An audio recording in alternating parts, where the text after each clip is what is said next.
اور کسی وجہ سے زندہ رکھتے تب بھی مجھے 7 پہروں میں رکھتے۔ میں نے باہر جھانکا، یہ کھلی جگہ تھی، سامنے ٹیرس تھا جہاں دھوپ بکھری تھی، فضا میں قابل برداشت خنکی تھی۔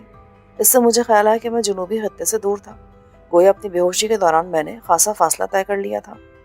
کیا اب میں جنوبی افریقہ میں نہیں رہا تھا؟ میں باہر آیا۔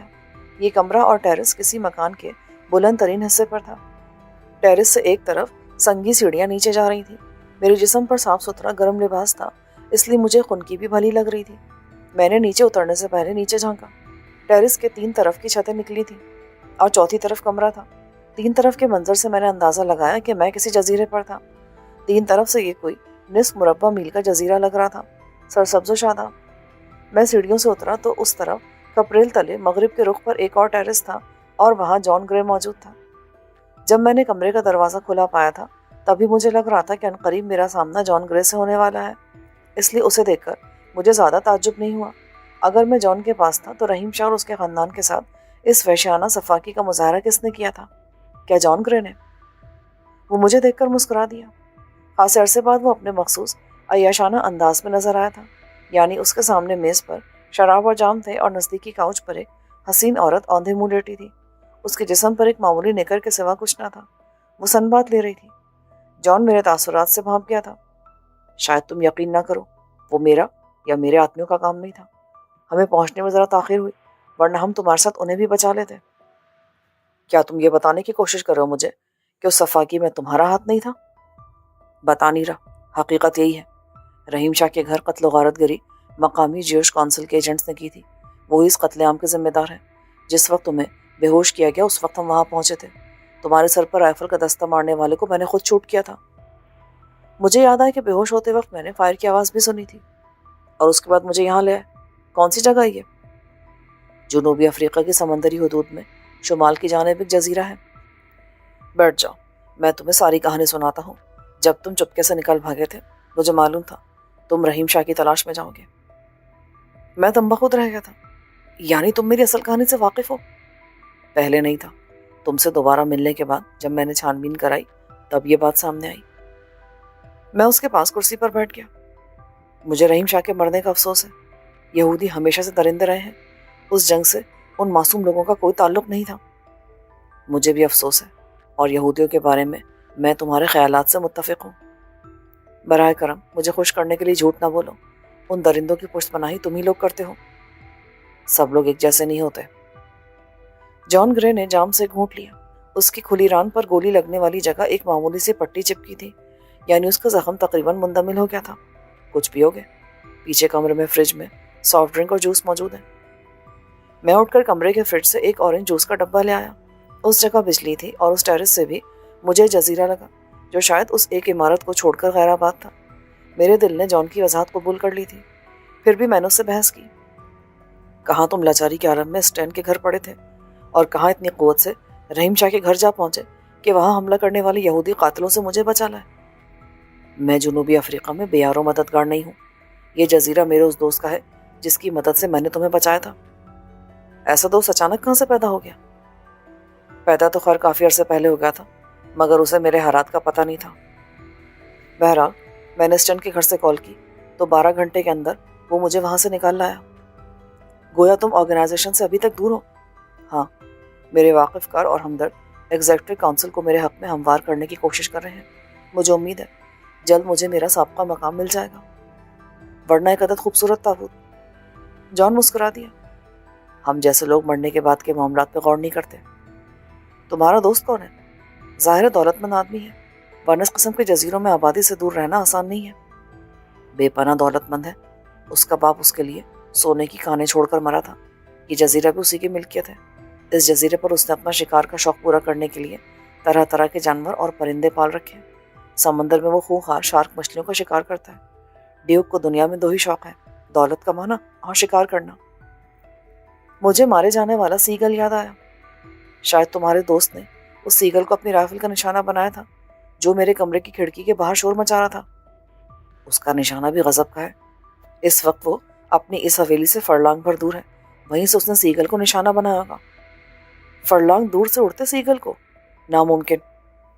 وہ ایسے ہی ناممکن کو ممکن کر دکھانے والا شخص ہے۔ ڈنر پر تم مجھ سے ملو گے؟ میں نے ایک نظر اریاں لڑکی کو دیکھا. اس کے بال اخروٹی رنگ کے تھے. تم کہہ رہے ہو کہ یہ جزیرہ جنوبی افریقہ کی سمندری حدود میں ہے، لیکن کیا معمولی سے سردی ہے؟ یہ درست ہے. دراصل اس جزیرے کے ارد گرد سے گرم پانی کی خلیجی رو گزرتی ہے. اس کی وجہ سے اس جزیرے پر معتدل سے سردی پڑتی ہے، ورنہ اس سے صرف 100 میل دور ساحل پر اس وقت درجہ حرارت 0 کے آس پاس ہے، جبکہ یہاں 20 درجے سینٹی گریڈ سے زیادہ ہی ہے. اس سے ملو جینا. جان نے آواز دی تو میں دنگ رہ گیا. جینا کے بال سنہری مائل تھے. اس نے سر اٹھایا تو اس کی آنکھوں میں خمار جھلک رہا تھا. ہیلو ہینڈسم، تم کہاں غائب ہو گئے تھے؟ آدمی اپنی قسمت سے بچ کر کہاں جا سکتا ہے؟ بائی دی وے، چند دن پہلے تمہیں ہائپوتھرپیا ہو گیا تھا، اس لیے احتیاط کرو. یہاں تو بہت شاندار موسم ہے. اس نے جان بوجھ کر کروٹ لی اور کاؤچ پر چت لیٹ گئی. میں بے اختیار اسے نظریں چرانے پر مجبور ہو گیا. کپڑے پہنو نہ پہنو فرق نہیں پڑتا. پڑتا ہے مس جینا، اس ٹائم جیسے لوگ ہر جگہ مل جاتے ہیں. مجھے کسی کی پرواہ نہیں. میرا محافظ جان گرے ہے. اچھی بات ہے. جان، میں کتنی دیر بے ہوش رہا؟ 12 گھنٹے سے زائد. آج صبح تم یہاں لائے گئے تھے. ڈاکٹر نے تکلیف کے پیش نظر تمہیں نیند کا انجیکشن دے دیا تھا، اس وجہ سے تم سوتے رہے. توانائی بحال رکھنے کے لیے ڈرپ کے ذریعے گلوکوز اور طاقت کے ادویات بھی دی گئی تھیں. تبھی میں خود کو معمول کے مطابق محسوس کروں. ڈاکٹر آنے والا ہوگا، تمہارا معائنہ بھی کرے گا. چند منٹ بعد ایک دبلا پتلا اور طویل قامت سے افہام اوپر آیا. اس نے مخصوص میڈیکل باکس اٹھا رکھا تھا. Hello master, good afternoon. John نے منہ بنایا. اپنا کام کرو. اس نے اپنی دائران سیاہ فام کے سامنے پھیلا دی. ڈاکٹر نے اس کے زخم سے پٹی اتاری. نیچے زخم کے گرد مخصوص کھرن نمودار ہو رہا تھا. اس نے خشک پاؤڈر چھڑک کر زخم پر دوبارہ پٹی باندھ دی. بس 2 دفعہ اور پٹی کرانی ہوگی، اس کے بعد آپ کا زخم بالکل ٹھیک ہو جائے گا. اسے چیک کرو اور دفعہ ہو جاؤ. جان گھرایا. وہ اپنے پہلے والے موڈ میں آ گیا تھا. اس کی ضرورت نہیں ہے، البتہ کھانے کے لیے کچھ منگوا سکتے ہو تو منگوا لو. میں نے انکار کیا. جان نے تپائی پر رکھا چھوٹا سا واکی ٹاکی اٹھایا. کیا کھاؤ گے؟ کچھ بھی مل جائے. اگر تلی ہوئی مچھلی اور ٹمیٹو ساس کے ساتھ آلو کے قتلے مل جائیں تو کیا ہی بات ہے. اس نے واکی ٹاکی پر کسی کو آرڈر دیا. دونوں چیزیں 20 منٹ میں پہنچ جائیں اور اس کے بعد کافی.